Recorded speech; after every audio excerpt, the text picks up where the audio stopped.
Tonight on CTV News, a herd of bison was finally released in northern Colorado. Hear why it's so important to the area. Plus, see how CSU is helping save thousands of water bottles by making the change at campus water fountains. And sports anchor Grace Reeder sat down with CSU student Jarrell Mock, Mountain West Runner of the Year. All this and more on CTV.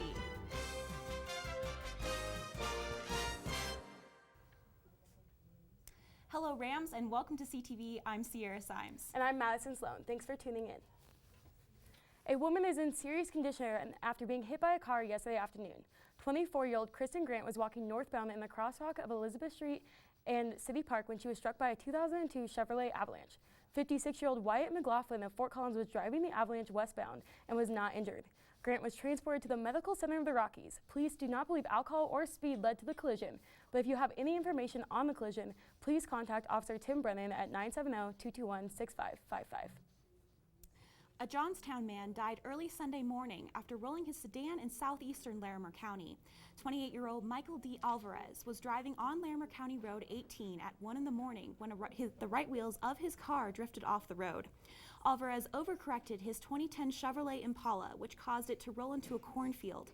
He was the 34th person to die in a traffic-related crash in Larimer County this year. At this same time last year, 18 people had died according to the Coloradoan and the coroner's office.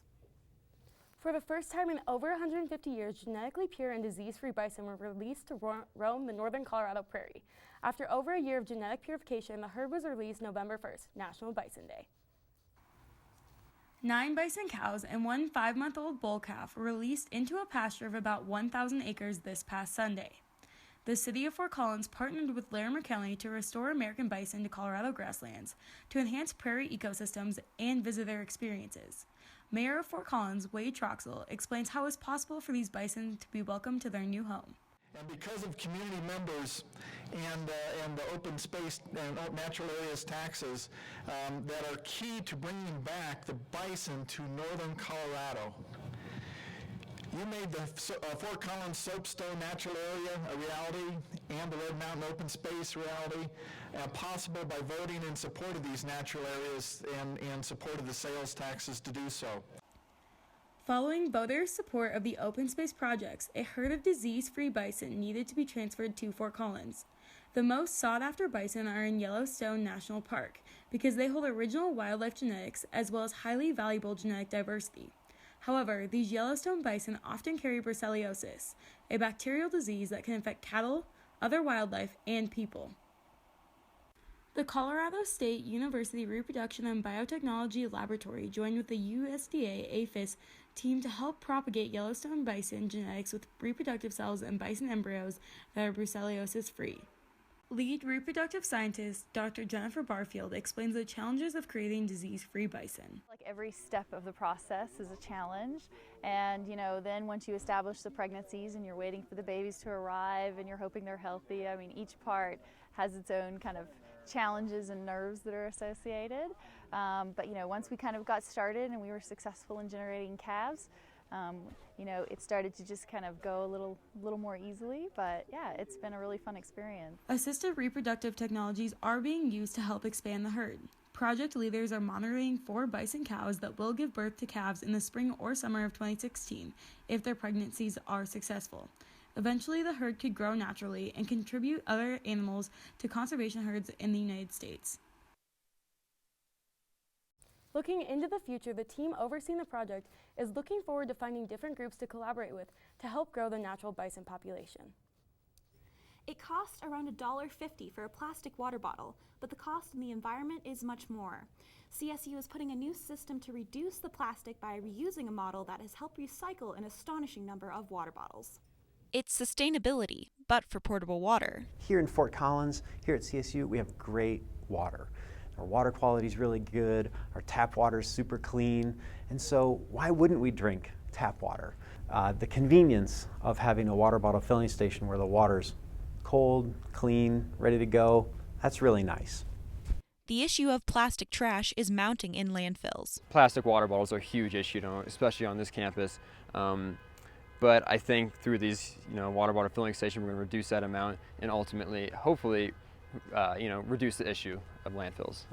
New building projects make it easier to install the water bottle stations. When they're kind of built into the project, they can be really cost effective and not much more than a regular water fountain. New building projects have brought the water fountains to recently renovated buildings like Eddy Hall, the Behavioral Sciences Building, and the LSC. Since the installation, 30,000 bottles have been saved. Sustainability was such a big concept from the beginning, and it was all through the renovation, even how we renovated and how we restructured the building but kept the shell, saved money, reclaimed and reused things as we possibly could. The water systems are not cost-friendly for every department. Like that costs a lot and the money has to come from somewhere. So it really depends on the building and how that building is run and what resources they have. Like, we're a little city unto our own, right? And the decisions and choices that we make, just those one bottle at a time, it kind of adds up to be a pretty big impact. With CTV News, I'm Sierra Symes. The water bottle effort is being joined by campus coffee shops who will be giving out 1,000 free mugs on the 17th to encourage their Bring Your Own Cup campaign, where customers that bring their own cup get a 10-cent discount on their order. Cheyenne Police Department and other law enforcement agencies will be joining to crack down on DUI and seatbelt enforcement during this Saturday's border war between Colorado State and Wyoming. U.S. Highway 287 will have heavy traffic between Fort Collins and Larimer, and police will have vehicles equipped with everything to process DUI arrests quickly. If you're planning on attending the game and drinking, be sure to have a safe, sober ride to get you back home. A CSU alumni has started a popular chicken wing chain in the northern Colorado area, and now he's planning to open one up in his alma mater city. Students will be happy to hear that Wing Shack will be opening a new store in Fort Collins at 1011 South LeMay Avenue, coming in 2016. The restaurant will be offering salads, sandwiches, wraps, and a selection of Colorado beers, and of course, plenty of wings. Owner Brian Seafried is opening up his 4th restaurant in northern Colorado. Other locations include Garden City, Greeley, and Loveland. After the break, weather anchor Elizabeth Prossi will have her full forecast. Stay tuned. Tune in to KCSU, your student-run radio station at Colorado State University. Live 24 hours a day, every day at 90.5 FM and kcsufm.com. Live local new music now, and news, talk, and sports. KCSU, the radio voice of Colorado State, on the air since 1964. You're watching CTV, produced by Colorado State University students, bringing you news, weather, sports, and entertainment from campus and beyond. CTV live Monday through Thursday at 7 p.m. on campus and Fort Collins on Channel 11. Repeats at midnight, 8 a.m., noon, and 2 p.m. The Rocky Mountain Collegian is your student-run news and information platform. Pick up your paper on campus or around Fort Collins Monday through Thursday with special editions Fridays. And check out collegian.com anytime for all the latest updates. News, sports, entertainment, opinion, and more. The Rocky Mountain Collegian, serving Colorado State since 1891.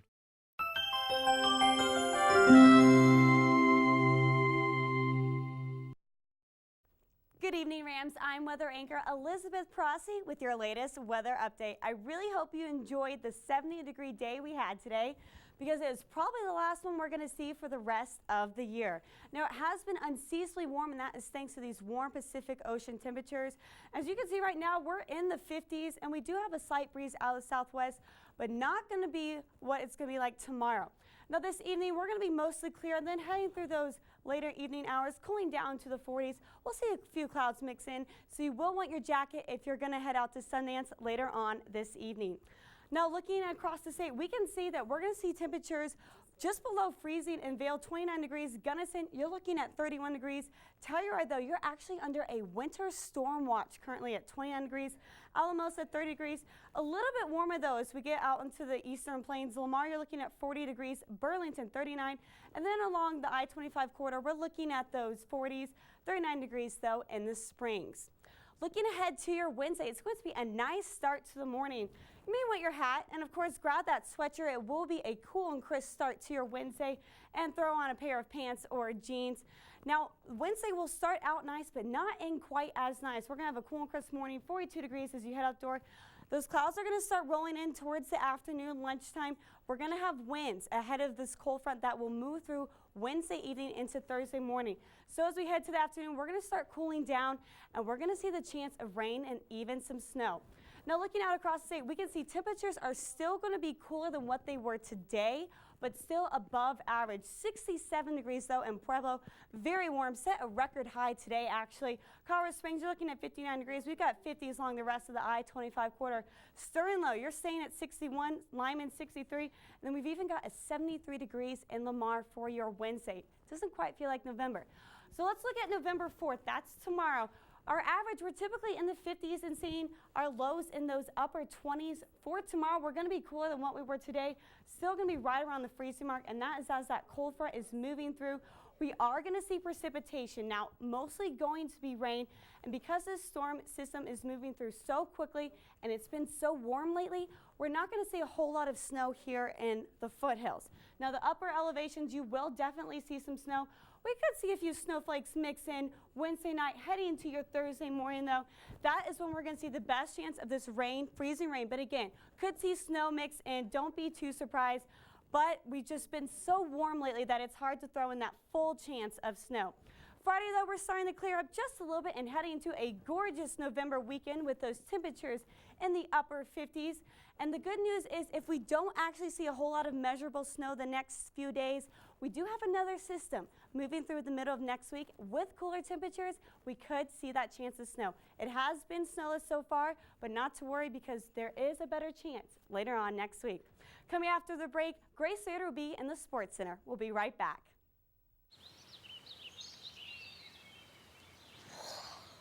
Oh, look, a redhead. Staring contest.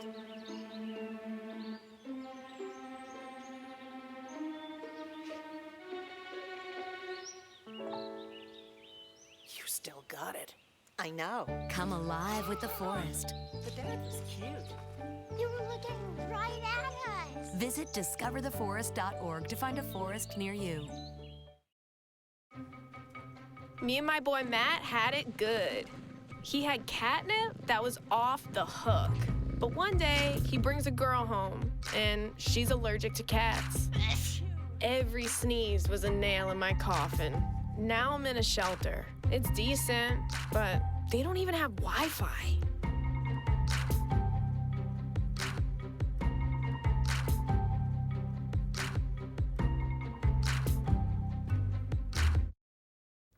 Thanks for hanging around for some CTV Sports. I'm Grace Reeder. As you can see, my co-anchor Rachel's gone. She became an aunt this week, so congratulations to her. The CSU women's volleyball team swept Nevada on Halloween, and the match was so fast, the Rams still had time to go trick-or-treating. Hilbert's crew is undefeated in the Mountain West and looks to take on Air Force at Air Force on Thursday. The Rams jumped 3 spots to be ranked 15th in the AVCA coaches poll. Speaking of ranked, the CSU men's cross-country team jumped 5 places in the USTF CCCA Division I National Coaches Poll, now ranking 25th after their outstanding second-place performance at the Mountain West Championships in Reno. Jarrell Mock, redshirt freshman, took first in the meet by 14 seconds. I sat down with Mock to see how the victory felt and how the rest of the season looks. How did you prepare for the Mountain West race? How did you kind of go into that? What was your mindset with that? Well, as a team, we definitely, we've gone through some struggles this year as a team, so we had kind of collected and really wanted to make sure we did everything we could to have a good race. And so leading up to the race, we were all just trying to get really pumped up for the race and make sure we got our best training in beforehand. And you finished 14 seconds ahead of everybody else. Was that what you were expecting? Did you go into this race knowing that you were going to win? I did. I wanted to put myself up in that very top group. But once I realized, I tend to run a little better on hills, and so once I realized that would be a big advantage, I just tried to open it up as much as I could. But I definitely lost some time as I started to get pretty tired, but so I was just hoping it was enough.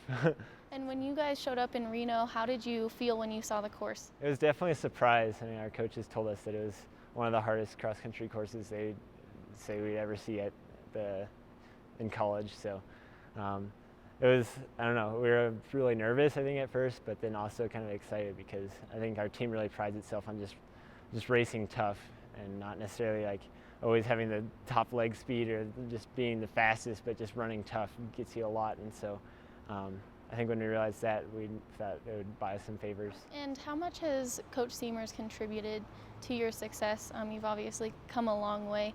What has he done to help you get there? It's all his training and his workouts, and just how he has us work as a team as well.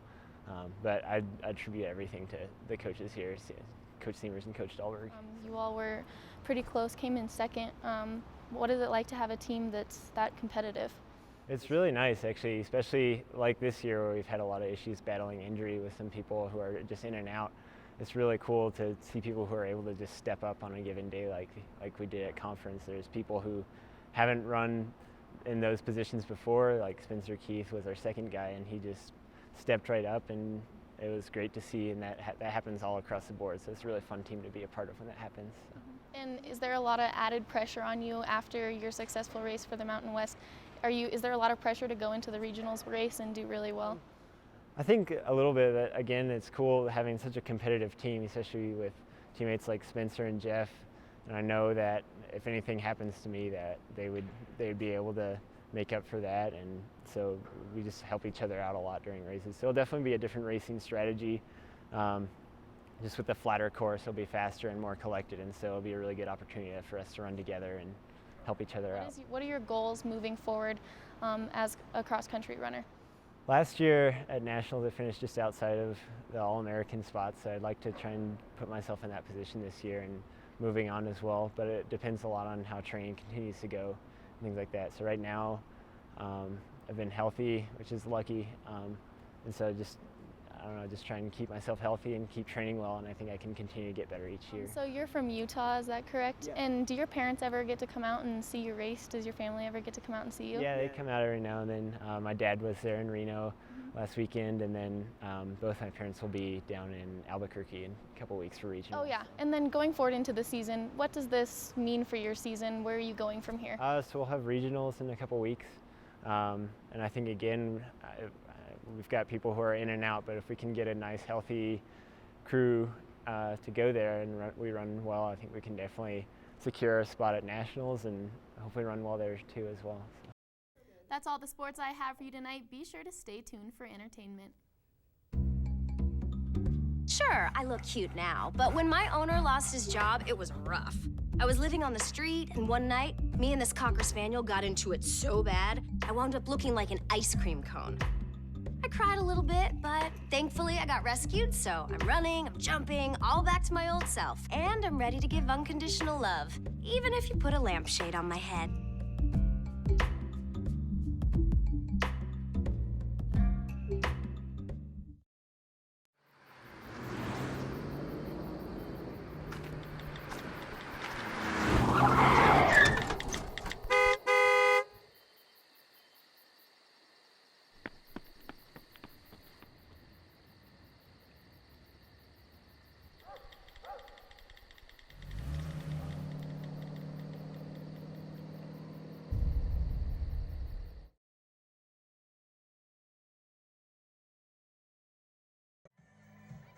Good evening, ladies and gentlemen, and welcome back.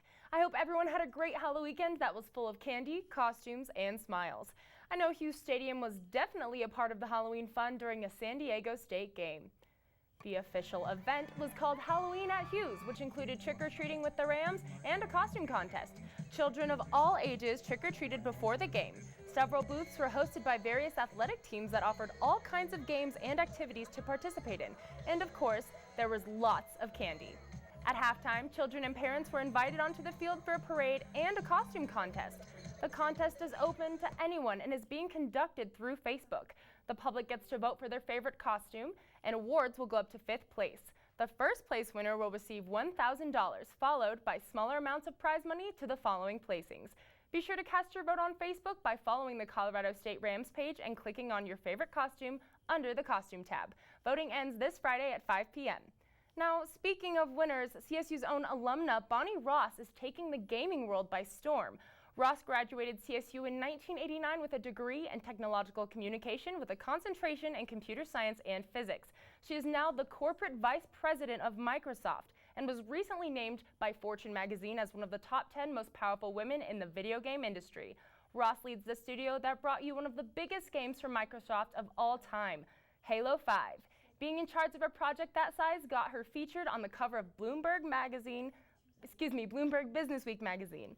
Ross reminds the industry that females also enjoy gaming and is always finding ways to make sure females are included in her projects. Halo 5 features female characters, thanks to Ross. The Halo 5 game was one of the most anticipated game releases of the year, determining the future course of success of the Xbox One. The game went on sale October 27th and reviews are looking good. CSU couldn't be more proud of former Ram, Bonnie Ross. Well, Rams, that's all the time we have tonight. Be sure to tune in to CTV every Monday through Thursday at 7 on Channel 11 and collegian.com. Good night.